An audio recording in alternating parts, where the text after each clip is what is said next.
Good morning, YouTube. Today is Friday, March 3rd. We have episode 12, first episode of March. Good morning, Anthony and Tom. What is going on? Good morning, sir. Nothing too much. Friday, no snow on the ground. Not here. I know in other cities they got snow. Out west they got snow. What do we got, like 3 inches all year? If that. Didn't even feel like winter, my man. I know. I saw you boys live and in person yesterday, all dapper for the Berkshire Hathaway Awards ceremony. That was a hell of a time. That was, I had a blast down there, bebopping around, talking to everybody. Got a couple drink tickets, and yeah, it was a good time down there. Congratulations to everybody at Berkshire and amazing accomplishments from last year. You guys are pretty kick-ass. Yeah, it was a great event. Yeah. Great event. Mr. Hostak throws a hell of a party. I guess we could say that, yeah. He's a party animal. Anthony, luck at that rolling those dice after I saw you yesterday? Yeah, buddy. Yeah.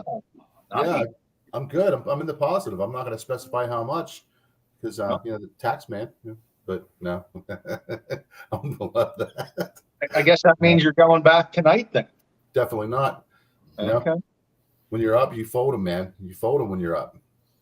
Leave with a positive. It's kind of a shame, though, man, because you see people walking out of there just like stressed, like they just spent their whole life savings.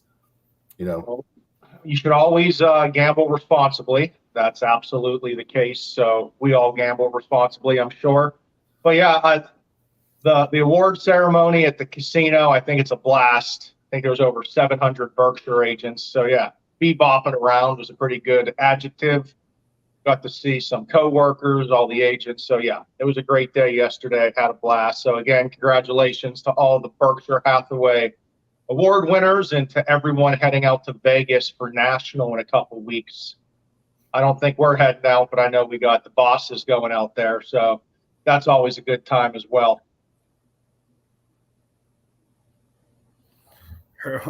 What is that, a Hershey's coffee cup? That's right, yes. I'm not going to get on the Hershey's route this morning.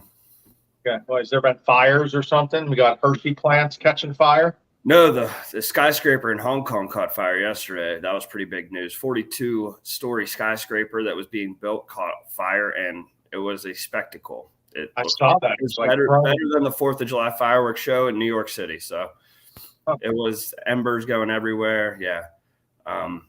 Yeah, the Hershey stuff, we could talk off air. That's crazy.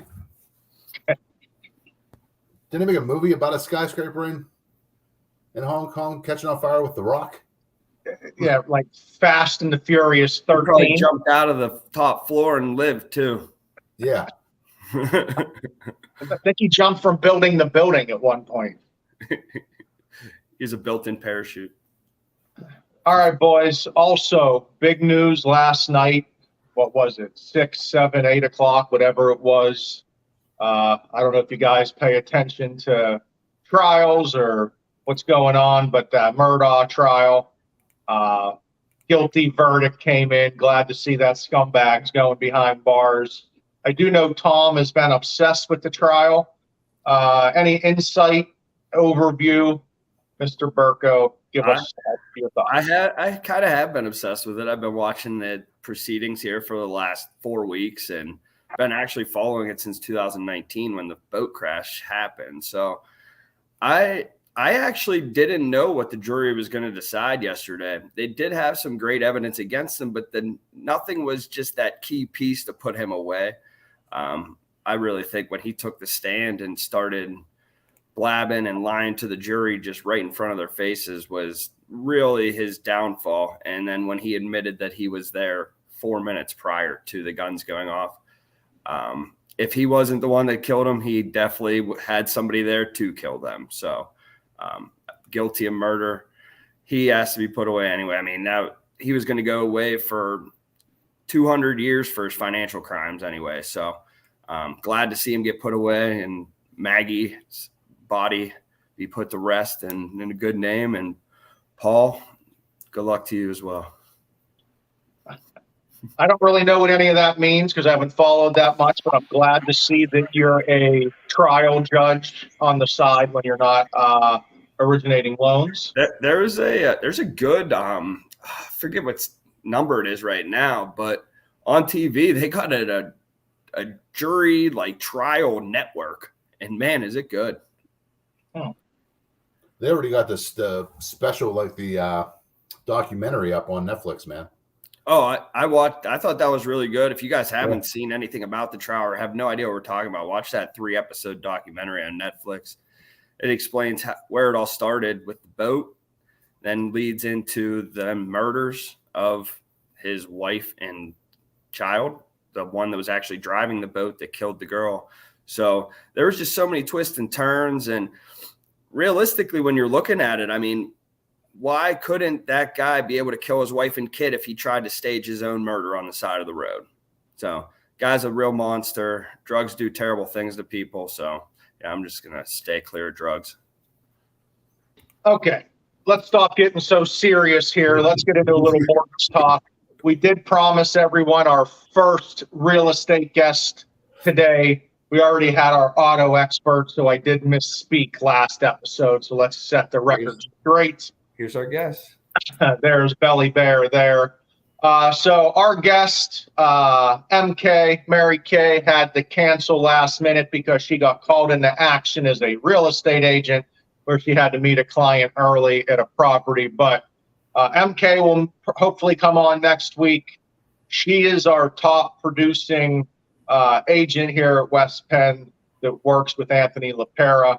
I believe she's been our top agent 5+ years now. So we'll have her on the talk next week. But no guest today. Instead, as we're heading into the weekend, with buyers putting in offers over the weekend, we haven't talked much about any of the different mortgage programs out there. So we're going to focus on USDA loans. That's for rural housing, and it's one of the only 0% down options. So if you have buyers out there, or if you're a buyer and your main concern is cash to close, or you're purchasing maybe in a rural area, you can potentially put 0% down. So let's just throw it around the room. Let's talk about what the boys, what your thoughts are on USDA loans. Anthony, I know you cover some rural areas. You've been in the business for 30, 40 years. Who knows how old you are? What are your thoughts on the program? USDA it's a great program, man, as long as the property's eligible. Believe it or not, I mean, it's some of the properties in Plum are actually eligible, for USDA financing presently. So, but yeah, 0 down payment, low PMI, government insured, so you're getting, competitive rates. As long as, you meet the income limits and all that, there's no loan limits on the property. But solid program. It's the only other one that allows for 0% down payment. So I think that you brought up a very good point. If you're a listing agent, usually if you're a listing agent, right, you're not working with buyers, maybe you're not paying attention to programs all that much, but USDA is one of the only programs that the house has to qualify. It has to be in a specific area, and that's based on the USDA guidelines. And the buyer has to qualify. But if you have a property in a USDA eligible area, that's only going to open up your buyer pool, because now you can have 0% down financing and more buyers potentially will be available for that property. King of Butler, I know you're up there covering Butler. USDA is eligible up there. You and Bell head up 79 all the time. What do you see in the USDA world? We do. Yeah. So Butler is a great place to have that 0% down product. There is of course, Bell's happy about the USDA right now. Yeah, she is. So shut up. It's okay. She's fine. Hey, but yeah, so it's a great product for out in those rural areas. Because typically in those rural areas, the buyer pool that comes there in the houses, they need that assistance with the money. So doing the 0 down program up in these different types of areas is a great opportunity for his listing agent, as well as when we pre-approve a buyer, we're always looking to see if we can put them into USDA categories and talk them through those different numbers. The one main thing that we have to make sure of is the map.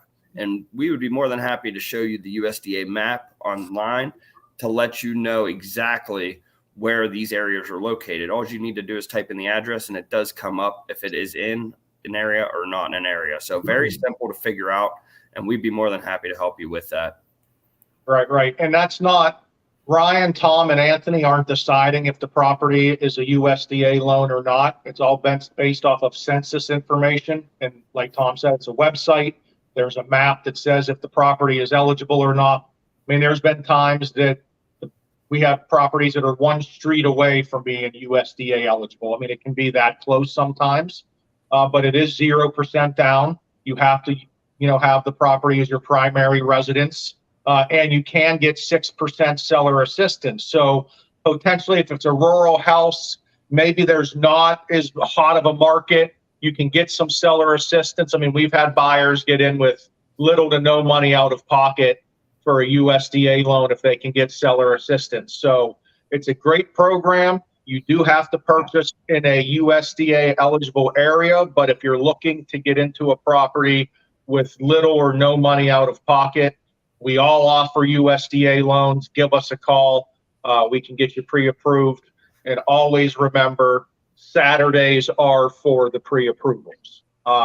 Before we go, you boys have anything to wrap up? Does Belle have anything to say? What do we got? No, hopefully Vanessa could take Anthony's phone next episode and lock it up before. You would think text in 12 episodes in. I mean, surprised he's not on it. I got to put it on vibrate whenever we can jump on here. You can leave it in the other room. It's just ridiculous. You would think after 12 times. He's on there texting during the podcast. Yeah. Rude. Getting roasted. We're going to have to send him to podcast school so he can learn how to do this. He is a generation up, Tom. He's a generation up, March 16th with Canon. Send him that link. Send him the link, dude. I got you. All right, boys. Happy Friday. See you later. See you guys.